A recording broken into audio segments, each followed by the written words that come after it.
Hello, and welcome to the newest episode of the Drive Home Podcast. The show, or the podcast where I drive it home. Directly home, hopefully. But that's besides the point. Let's actually drive this podcast home. So,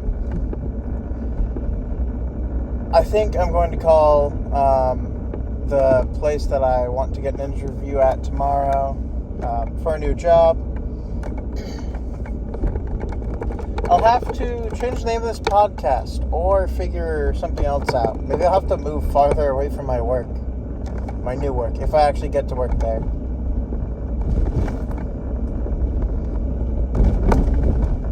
I don't know. I just thought this would be a fun little podcast to do. But it doesn't really work if I live 5 minutes away from work. And 5 minutes is a stretch. Like, maybe I could walk home from work. That would be interesting. But then you have to deal with all the wind. And I have to get like an actual mic or something. Or like a wired headset would be cool. But I'd also have to make sure my actual port for my charging port worked. Because it's kind of filled with lint, and I knew it was going to get filled with lint, so I got like a wireless charger. Because it never doesn't get filled with lint. And the current case I have, I need to get a new one. That would be the first thing, because the case I currently have does not have a protecting piece for that. So, quite literally, it's just collecting lint in my pocket. Or basically everywhere. And that is most likely the reason your phone charger doesn't work, or you have to do the most complicated troubleshooting to get your phone to charge. That is most likely the reason.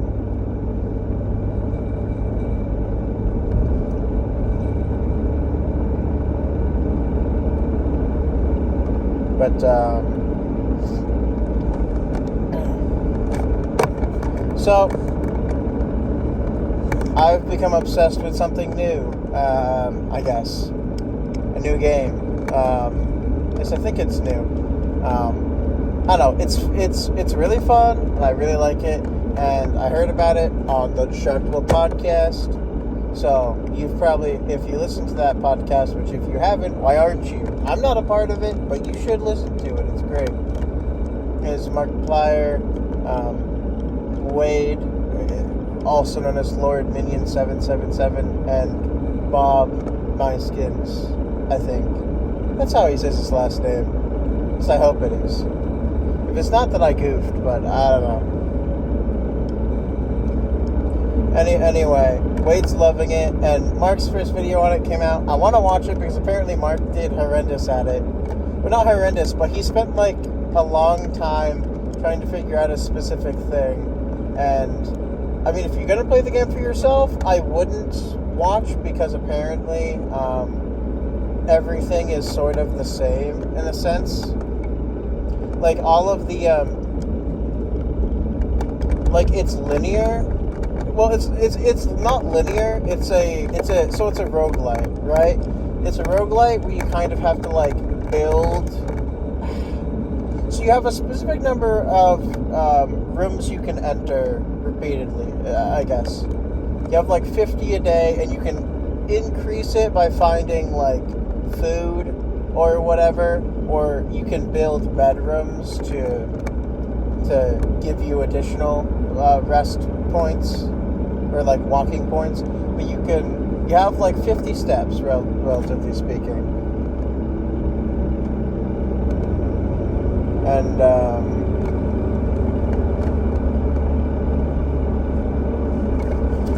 so you have to like build the house as you go, but every time, like whenever it ends, you lose all of your items, unless if you have specific rooms and such.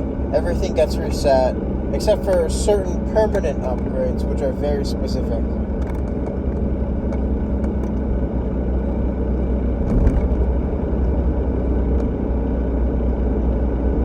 But there are certain things you can do, but it's a puzzle game. So it's a puzzle roguelite where you have to slowly... Your goal is to make it to the back end of the house, which the final room is called the antechamber, I guess. But how you get there, I haven't gotten there yet. I think I'm on, like, my mid-teen days so far. You basically always start at 0.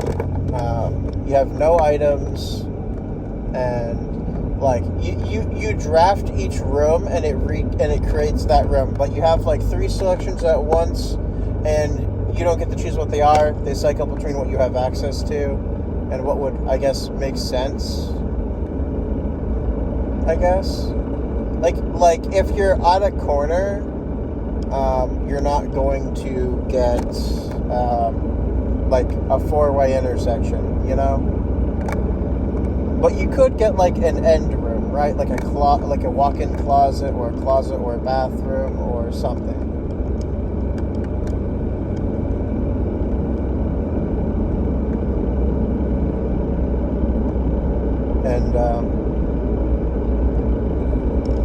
And there are negative effect rooms, and there are rooms that can have items in them, and there are rooms that are just there for navigation, and there are special rooms that you can do certain things with.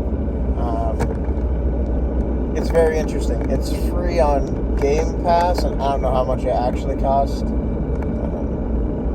but I've been really enjoying it. I'm low-key addicted, and there are certain like permanent upgrades. So I guess because the rules are, it seems to be somewhat story based too. So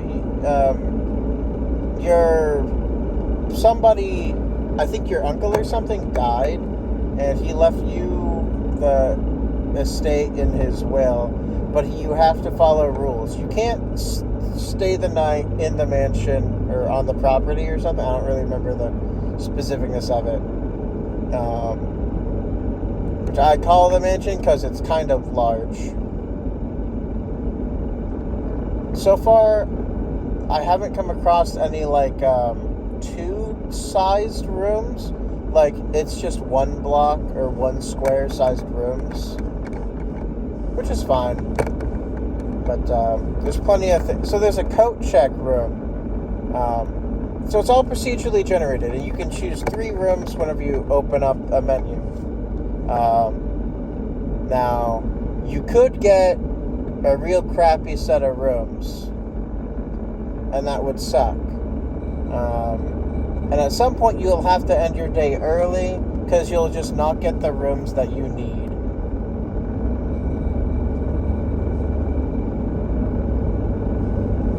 You can improve the features of certain rooms. You can...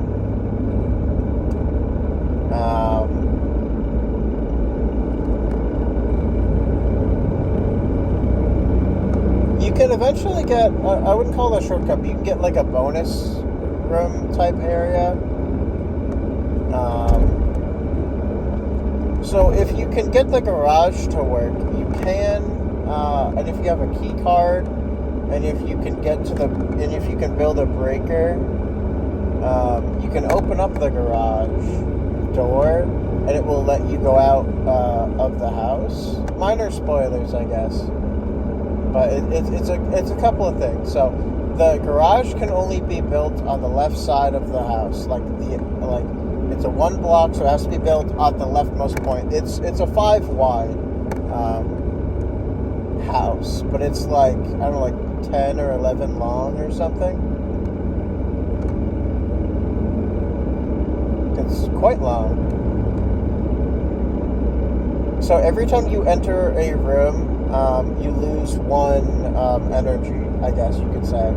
There are ways to mitigate this. You can, as I said, you can order food. There's an item called running shoes, which has a chance to not consume your stamina, so to speak.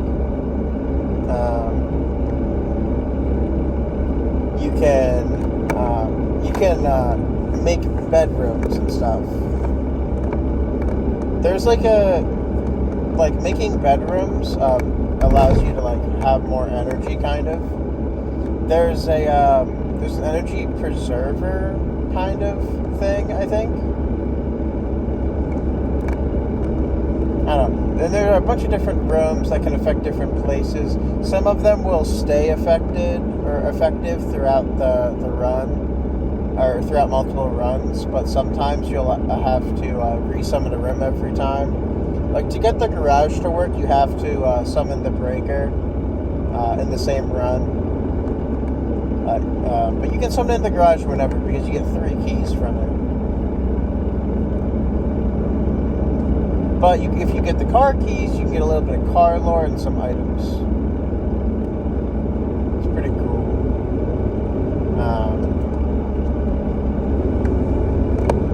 And so I guess the rules in the will stipulate that, like, you cannot be on the property, or you cannot sleep on the property during night. You must sleep somewhere else. And you can't you can't bring anything in with you, in a sense, but you also can't take anything out when you leave. And so the first room, and I guess the last room being the antechamber, are always the same. I don't know what you get for getting to the last room, but from what I've read in some of the notes, the antechamber, you need to find, I think, like 4 or so levers or something.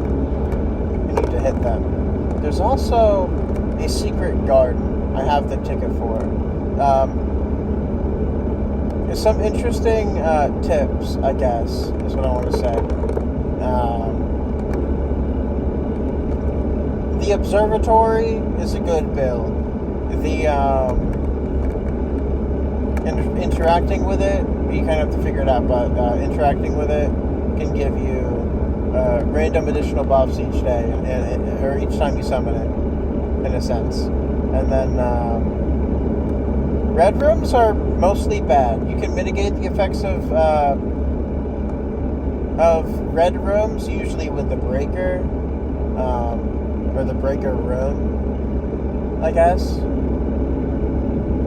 And the way you do that, I don't know how to do it properly, but if you do like a reset to the fuse box or something, you're supposed to be able to fix, it's called the dark room. And the negative effect is you can't see what the options are for like your drafts for the next rooms. And I guess you also really can't see anything in the room. You have to like blow the fuse box or whatever in order to fix that room.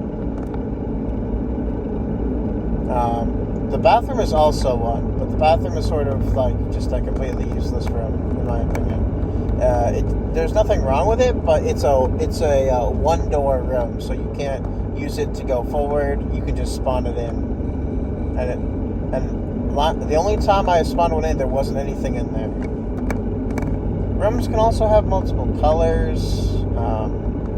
There's green rooms, which are like outside areas, kind of.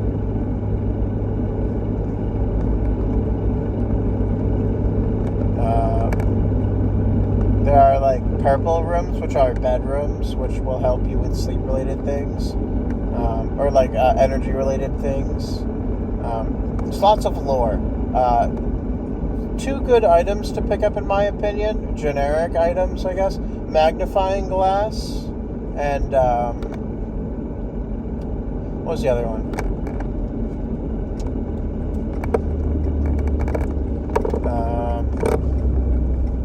The other one was not a magnifying, because that's the first. The first one was magnifying glass, because it lets you look closer at papers. And there are certain papers in the house that have important information on them if you can look at them closer. Not all of them, but there's definitely one of them in one of the earlier rooms you can summon.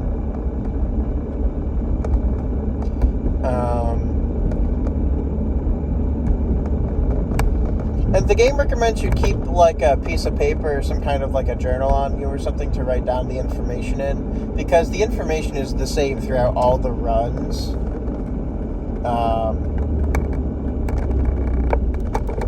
You just have to figure out how to use that information and where it can be used.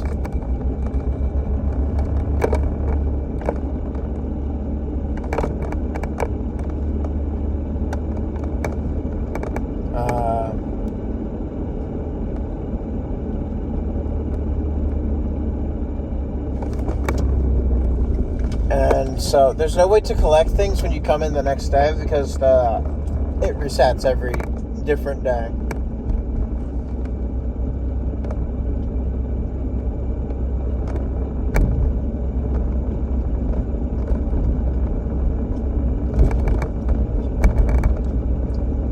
And so you have to redraw rooms, but like the rooms that you can draft are all randomized, so you're not guaranteed to be able to make the same. I think it's nigh impossible to make the same exact room build on any different given days.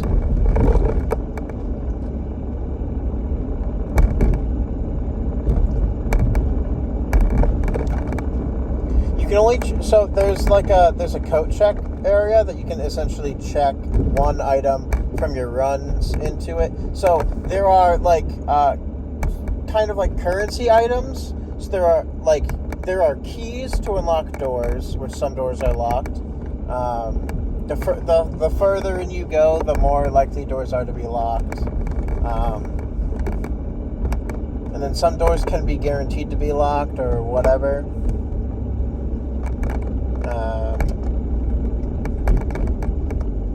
Let's see. And then there are gems, I guess. I don't know. There's random gems. You need gems for specific rooms. The rooms are usually better in some way, so they cost more. Like there's one room that's essentially just like a 4 split hallway. So like you can change the direction in all 4 directions. You can go in all the other 3 directions once you get it. But that costs like 2 gems, so I've never really been able to get it. Because you need to like save up gems.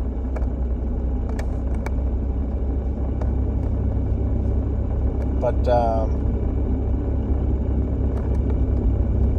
you don't necessarily have to fill in the whole floor space, but you do have to be careful. Depending on what you do, your stuff can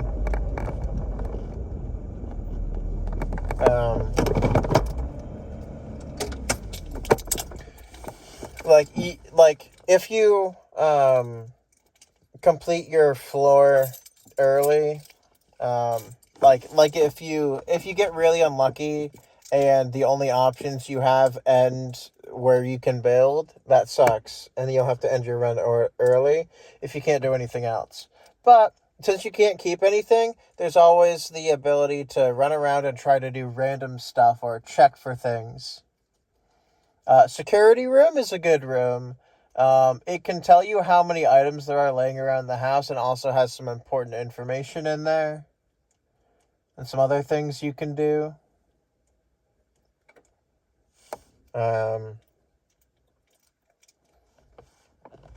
And there's rooms that you don't necessarily have from the get-go.